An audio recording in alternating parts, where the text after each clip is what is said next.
O que acontece depois do último suspiro?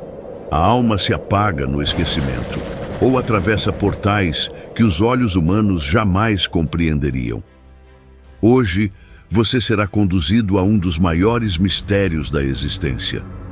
Neste vídeo, vamos explorar um caminho espiritual profundo, inspirado na sabedoria de tradições antigas, mas guiado pela luz da fé cristã. O que você verá aqui não é apenas uma explicação, é uma jornada, um mapa espiritual do que pode acontecer com a alma nos primeiros 7 dias após a morte, e como a Bíblia, a oração e a consciência espiritual podem transformar esse caminho. Se você já perdeu alguém ou teme o que vem depois, este vídeo pode tocar o seu espírito como poucos.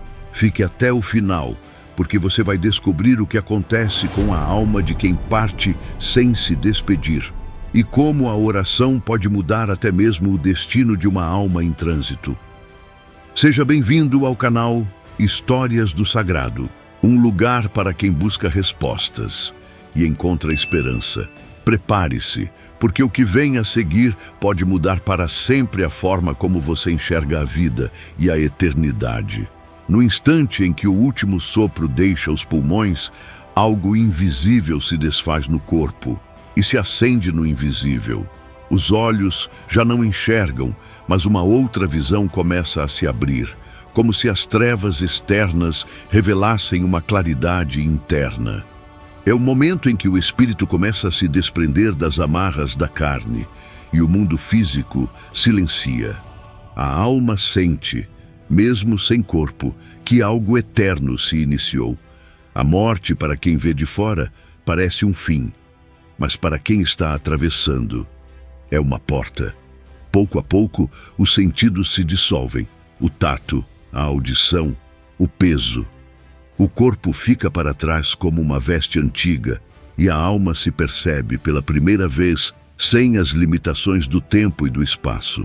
É como despertar dentro de si mesma, num lugar que mistura silêncio e memória. Não há dor física, mas há um espanto, o de existir além do que parecia possível. E a alma, agora consciente de sua separação, começa a entender o que jamais entenderia em vida. Muitos relatos místicos e visões de santos falam sobre esse instante como o surgimento de uma luz, uma presença que não cega, mas acolhe. Alguns a descrevem como uma claridade viva, outras como um calor que envolve sem forma. Essa luz, na tradição cristã, não é apenas simbólica, é a manifestação da consciência perante Deus. Não ainda o juízo final, mas o início do juízo particular. É o primeiro vislumbre do eterno. Nesse momento, a alma não é deixada sozinha. Segundo os padres da Igreja e diversos santos, como São João da Cruz e Santa Gertrudes, anjos se aproximam. Eles não falam como homens, mas transmitem uma paz que não vem deste mundo. A alma sente que é observada, não com julgamento, mas com uma espécie de tristeza silenciosa, como se o céu aguardasse por uma decisão que já foi tomada antes da morte. Não é um tribunal com vozes e acusações. É uma verdade interna que se revela com toda a força. A vida inteira é contemplada em um só olhar. A alma se vê como Deus a vê. Tudo o que foi feito por amor permanece. Tudo o que foi egoísmo se desfaz como poeira. Neste momento, não há mais desculpas, nem máscaras, nem justificativas. Há apenas a essência, e ela brilha ou se esconde.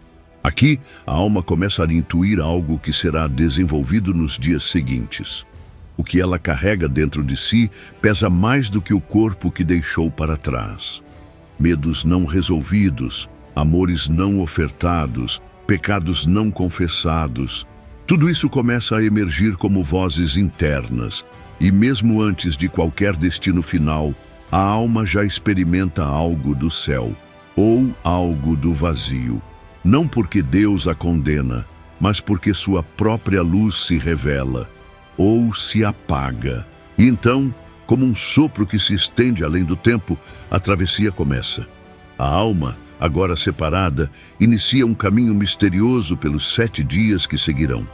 Cada um deles revelará algo profundo, escondido e eterno. Mas neste primeiro instante, tudo se decide em silêncio, o silêncio sagrado de quem acaba de nascer para a eternidade. No segundo passo dessa travessia, o que parecia solidão se transforma em presença.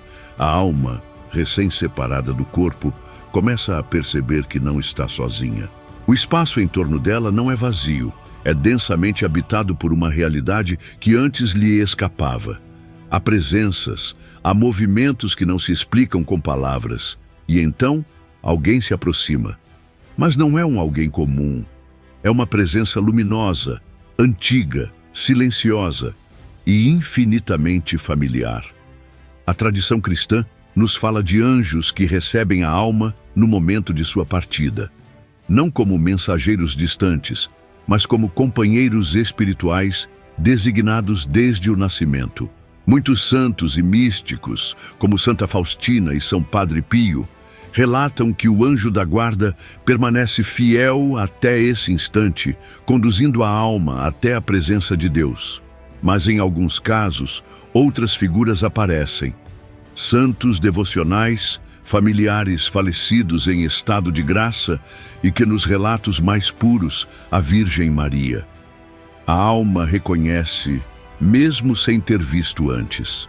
Esse reconhecimento não se dá com os olhos, mas com o coração espiritual. É como se a alma se lembrasse de algo que já sabia antes de nascer. Essas presenças não impõem medo, mas reverência. Elas não obrigam, elas aguardam. E a alma, ainda desorientada, sente que há uma escolha se formando. Permanecer presa à terra, ao que ficou, ou seguir a luz que a convida. Nesse instante, muitas almas têm visões. Algumas revivem momentos do batismo, da primeira comunhão, da última confissão sincera. A memória espiritual se ativa não como lembrança emocional, mas como verdade eterna, o que parecia esquecido. Uma oração da infância, um gesto de perdão, uma lágrima de arrependimento. Agora brilha como estrelas que iluminam o caminho da alma. São esses atos de amor, feitos em vida, que atraem os seres celestiais. Como se cada gesto puro deixasse um rastro que agora se acende. Mas nem todas as almas sentem a mesma presença. Algumas, profundamente ligadas à matéria, percebem outras formas ao seu redor. Sombras, vozes confusas, figuras que sussurram dúvidas ou tentam impedir o avanço. São os ecos das escolhas mal resolvidas, dos pactos feitos em vida, das portas abertas ao que não vem de Deus. E nesse momento, o combate espiritual se intensifica. Os anjos estão ali, mas a alma precisa desejar a luz. O mistério do livre-arbítrio atravessa até a morte. Deus não força o coração. Mesmo diante da verdade, a alma pode resistir. Pode se apegar ao que perdeu, à raiva, à culpa, à saudade do que não perdoou, e nesse conflito invisível, a oração dos vivos se torna como uma corda jogada do alto. Cada terço rezado, cada missa ofertada, cada súplica silenciosa, se transforma em auxílio real. A alma sente, a alma ouve, a alma pode mudar. Talvez você já tenha sentido isso. Um perfume súbito de rosas após a morte de alguém. Um sonho tão nítido que parecia visita. Um silêncio no coração que dizia, ele está bem. Não são alucinações, são sinais. Pequenos ecos da alma que partiu e da presença que a acompanha. Quando alguém morre em estado de graça, há uma suavidade no ar.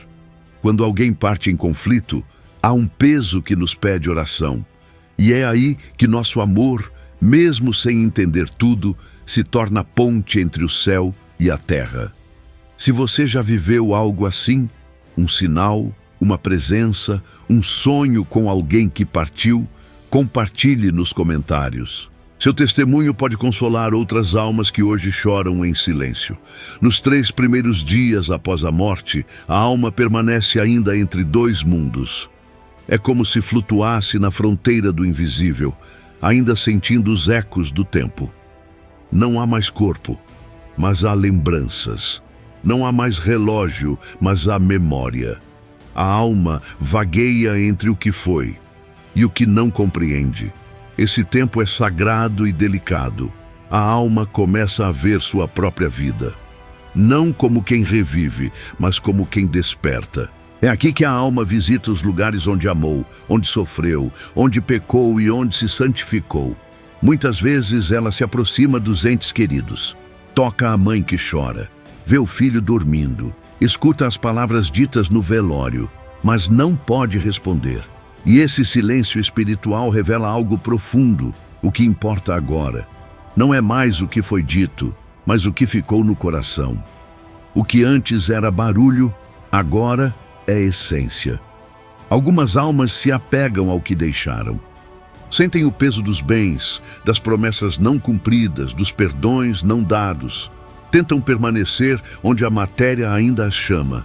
Outras se deixam guiar pela luz, confiando que o que foi vivido cumpriu seu tempo. Há dor nesse desapego, mas há também um começo de paz. Porque quanto mais a alma solta o que é terreno, mais leve ela se torna para seguir. Os místicos dizem que nesse período, a alma é envolvida por uma espécie de espelho espiritual. Ela vê com clareza os frutos de suas escolhas, não como castigo, mas como revelação. Quem amou verdadeiramente sente o perfume do amor eterno. Quem feriu sente o eco do que não curou. E mesmo aqui, nos primeiros dias, a alma já experimenta um prenúncio do céu, ou uma sombra do que virá. É por isso que a Igreja, com sabedoria ancestral, recomenda a oração intensa nos 3 primeiros dias após a morte. Missas, rosários, sufrágios. Não como rituais vazios, mas como atos de misericórdia viva. É nesse tempo que a alma ouve com mais nitidez. O que antes não tocava, agora penetra fundo, e um Pai Nosso dito com fé pode mudar todo o rumo da eternidade. Santa Catarina de Gênova dizia que o purgatório começa na alma, ainda antes do julgamento. É o amor não correspondido de Deus que queima com saudade. Esses primeiros dias são como o início desse fogo, um fogo que purifica, consola ou consome, segundo o estado interior da alma. Não há mais máscaras. Só o que é eterno permanece. E assim, entre a luz que chama e a terra que prende, a alma caminha. Um passo de cada vez, um desapego após o outro. A oração dos vivos sobe como um incenso, e o céu, em silêncio, espera. Porque a eternidade não começa com um grito, mas com um consentimento da alma. Sim, eu quero a luz. Se os primeiros 3 dias foram marcados pelo apego à terra, os 3 dias seguintes mergulham a alma em si mesma. É aqui que começa a verdadeira travessia. Não há mais distrações externas. O que resta agora é o interior. O que antes era disfarçado pelo corpo, pela rotina e pelas máscaras do mundo, agora se ergue diante da alma como um espelho absoluto. Não um espelho de vidro, mas de verdade. Nesse espelho espiritual, tudo ganha forma simbólica. A culpa não é mais apenas lembrança, é uma ferida que sangra em luz escura. O amor vivido em plenitude brilha como ouro, como chama suave e viva. O egoísmo aparece como peso, como sombra espessa. A alma vê e sente o que acumulou. Fé, caridade, esperança, ou vaidade, orgulho, dureza. Cada pensamento oculto, cada intenção, cada omissão, tudo se revela. Mas não com voz acusatória. A própria alma é quem reconhece diante de Deus o que se tornou. É o que os santos chamam de juízo da consciência. Ainda não é o juízo definitivo, mas já é confronto. A alma percorre paisagens que não são externas, mas projeções interiores. Desertos, águas profundas, montanhas ou abismos. Cada visão corresponde ao que ela cultivou no coração. São como parábolas vivas, onde o amor perdido aparece como criança não abraçada. e o pecado escondido como animal faminto. Nada disso é castigo, é revelação. Em alguns relatos místicos, como nas visões de Santa Brígida e nas revelações a Santa Faustina, aparece o fogo. Um fogo que não destrói, mas purifica. Queima o orgulho, dissolve a mentira, ilumina as feridas. É um batismo reverso, não na água, mas na verdade. Quanto mais a alma resiste, mais sente o peso daquilo que não quis entregar. Mas se ela confia, se entrega, se diz sim à luz, o fogo se torna consolo. É nesse ponto que muitos se perguntam, mas e quem nunca conheceu Deus? E quem viveu longe da fé? A tradição nos ensina que Deus, em sua misericórdia, fala à alma no íntimo, mesmo que ela nunca tenha pronunciado seu nome. E nesse confronto, há espaço para arrependimento tardio, lágrimas sinceras, desejo de redenção. A alma que clama por Deus jamais é rejeitada, mas precisa reconhecer sua sede. Nesse confronto silencioso, o papel da oração dos vivos se intensifica. Cada alma que é lembrada, nomeada, intercedida, recebe um auxílio que não pode ser visto, mas que muda a paisagem interior. Um pai que reza por um filho falecido, uma esposa que oferece a missa por seu marido, um filho que acende uma vela por seus pais. Tudo isso se transforma em pontes, cordas, flores espirituais lançadas no abismo da alma. O amor não morre e a oração o ressuscita. E aqui está o grande segredo: a alma que enfrenta a verdade com humildade já começa a ser libertada. Mesmo as que estão profundamente feridas podem vislumbrar o céu se escolherem a luz. Mesmo as que andaram longe de Deus podem, nesse confronto, tocar a misericórdia que tudo reconstrói. É duro, mas é santo, porque o inferno começa com o orgulho, mas o céu se inicia com o arrependimento. Você já sentiu que uma culpa antiga ainda pedia perdão? Ou que uma oração por alguém falecido trouxe uma paz inexplicável? Compartilhe nos comentários. Seu testemunho pode ser o fio que faltava para outra alma encontrar esperança. No 7º dia, a travessia inicial se encerra. A alma não está mais entre a terra e o invisível. Ela está diante de uma definição temporária, mas real.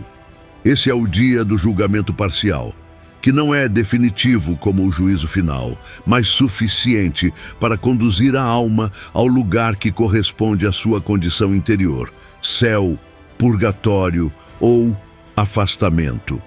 É o momento em que o caminho espiritual toma forma diante de Deus e já não há mais volta. Segundo a doutrina cristã, após a morte vem o juízo particular. Não há reencarnação nem dispersão no cosmos. Há encontro. A alma é colocada diante da verdade eterna, e tudo o que ela é, tudo o que ela construiu ou destruiu espiritualmente será a base do seu destino. Mas esse juízo não se dá com tribunais e sentenças externas. A própria alma, agora transparente, reconhece onde pertence.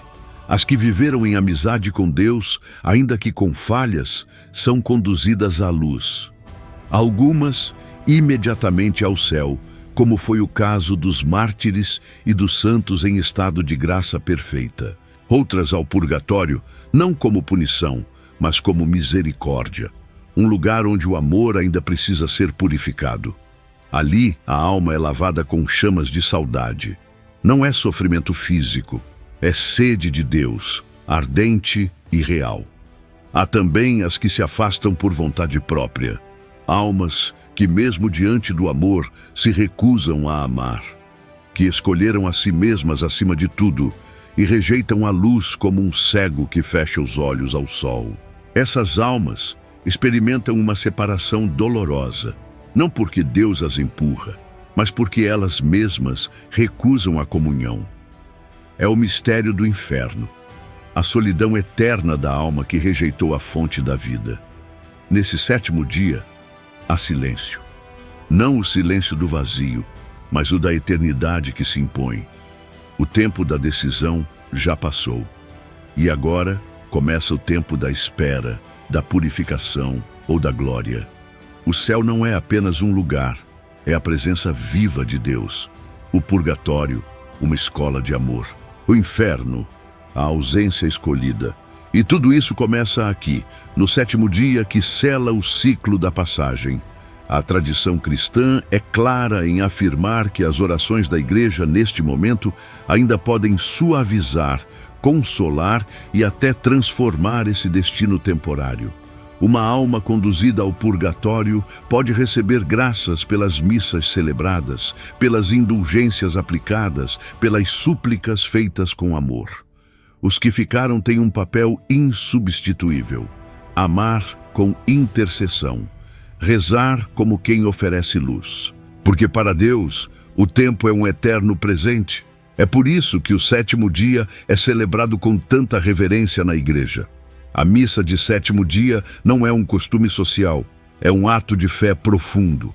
Ali, em cada palavra, cada canto, cada gota de vinho consagrado, a súplica, louvor e esperança é a última oferta que fazemos pela alma, como quem entrega um filho, um pai, uma esposa, nas mãos eternas de Deus. Não sabemos os detalhes do que cada alma experimenta nesse instante, mas sabemos que o amor verdadeiro nunca se perde e que Deus é mais misericordioso do que nossos maiores medos. No 7º dia, a alma encontra o que buscou ou o que rejeitou. Mas mesmo então, o céu ainda pode ser alcançado, se não agora, em breve, porque a eternidade não tem pressa, mas tem destino. Por que 7 dias? O que há por trás desse número que aparece desde a criação do mundo até o descanso eterno? 7 não é apenas uma medida de tempo, é um sinal. Na linguagem de Deus, 7 representa plenitude, totalidade, consumação. No Gênesis, Deus criou o mundo em 6 dias e no 7º descansou. Não porque estivesse cansado, mas porque a obra estava completa. Assim também, os 7 dias da alma após a morte revelam uma nova criação, a da eternidade. A tradição judaico-cristã sempre viu os 7 dias como um ciclo espiritual. Na Bíblia, 7 dias marcam consagrações, purificações, juízos e renascimentos. Em Levítico, o sacerdote se purificava por 7 dias antes de entrar no Santo dos Santos. Na Arca de Noé, 7 dias se passaram antes que as águas do dilúvio fossem soltas. Em Josué, o povo de Israel deu 7 voltas ao redor de Jericó antes da queda das muralhas.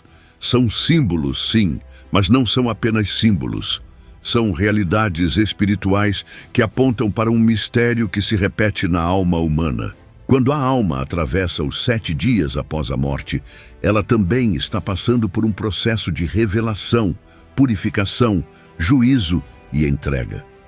Assim como Deus descansou no 7º dia, a alma, ao final dessa jornada, encontra seu destino temporário, o início do seu descanso ou da sua espera. E é por isso que a oração nesse período é tão poderosa. Ela participa do movimento divino de criação, luz e misericórdia. Cristo também passou por esse ciclo. Morreu na sexta-feira, desceu à mansão dos mortos e ao 3º dia ressuscitou. Mas sua glorificação se consumou plenamente ao ascender aos céus 40 dias depois e enviar o Espírito Santo no 50º dia. Ou seja, até a ressurreição teve seu tempo de travessia.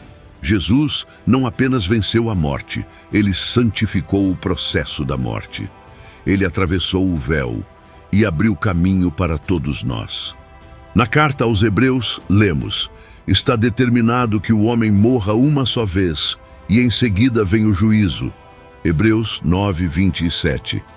Mas esse juízo não é imediato no tempo humano. Para a alma, sim. Mas para nós que ainda estamos na terra, há um mistério.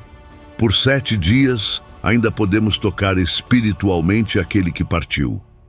É como se Deus, em sua infinita compaixão, abrisse uma janela breve onde a oração dos vivos se une ao caminho do que se foi. Esses 7 dias são também uma pedagogia divina.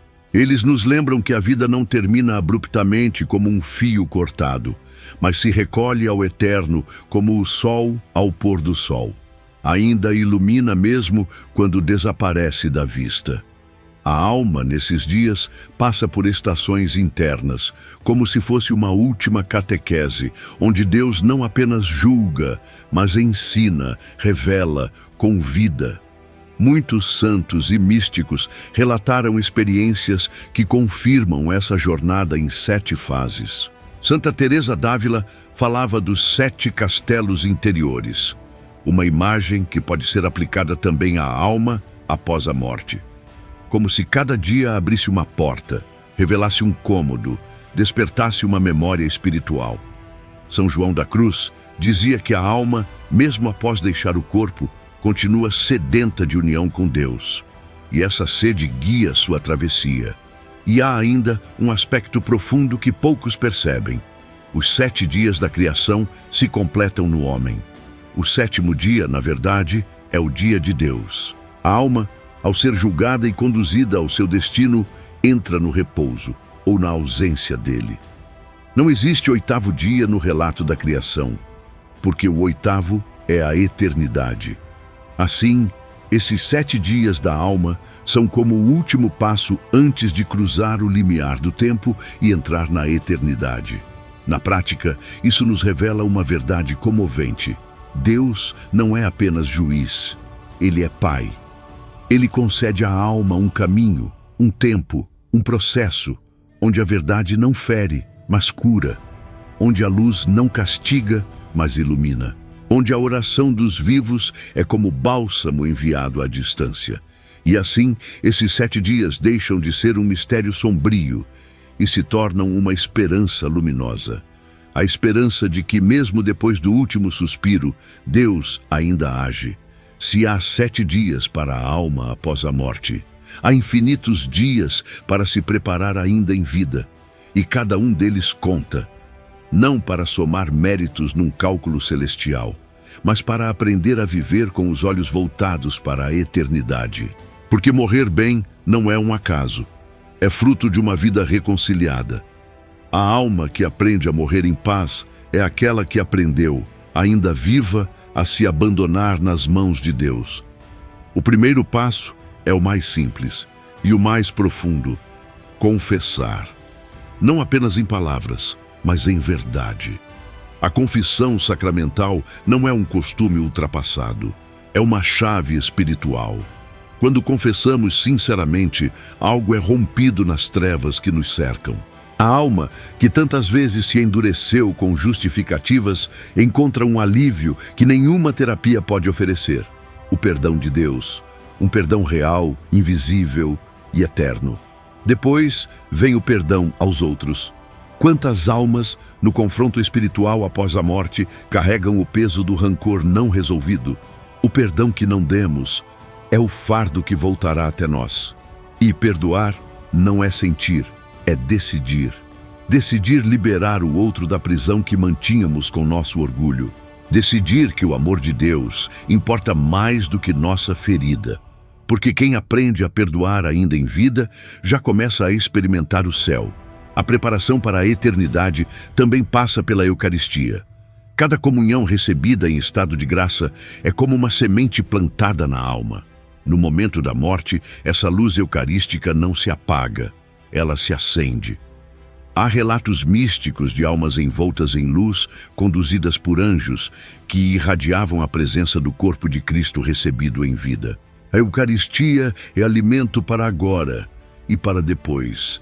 E há ainda a caridade, não a que aparece nas redes sociais, mas aquela que nasce do silêncio, do cuidado com quem ninguém vê, do pão dado sem publicidade, da visita feita sem que se saiba. Essa caridade é memória eterna diante de Deus. Não se perde, não se dissolve. No momento do juízo particular, ela será como uma testemunha a nosso favor, não por vaidade, mas por verdade. Porque toda vez que amamos de verdade, Deus é glorificado. Mas talvez o maior preparo seja a vigilância, estar acordado. Não viver como se a morte fosse uma hipótese distante, mas como uma realidade sagrada, não com medo, mas com serenidade. Viver cada dia como quem está pronto. Amar como quem pode partir. Perdoar como quem já foi perdoado. A alma que vive assim não teme o último suspiro, porque sabe que a morte é apenas o início do encontro. Jesus disse: estai preparados, porque na hora em que menos pensais, o Filho do Homem virá. Lac 12:40. Ele não disse isso para nos assustar, mas para nos acordar. Acordar do torpor espiritual, da frieza, da indiferença. O mundo quer nos convencer de que só o agora importa, mas a fé nos diz que o agora prepara o eterno. Cada gesto, cada decisão, cada ato oculto de amor. Tudo isso molda o que seremos após o último suspiro. E se já perdemos pessoas queridas, se já nos perguntamos para onde foram, como estão, o que sentem, que isso não nos paralise, mas nos mova à oração, ao oferecimento, à esperança, porque até a alma mais ferida pode encontrar redenção se encontrar um coração que reze por ela. O amor dos vivos alcança os mortos, e os mortos, em estado de graça, intercedem pelos vivos. A comunhão dos santos é real e eterna. Então, como nos preparamos para morrer? Vivendo. Mas não de qualquer jeito, vivendo com o coração limpo, com a alma em ordem, com a certeza de que estamos de passagem e que a eternidade nos espera com braços abertos, se formos fiéis.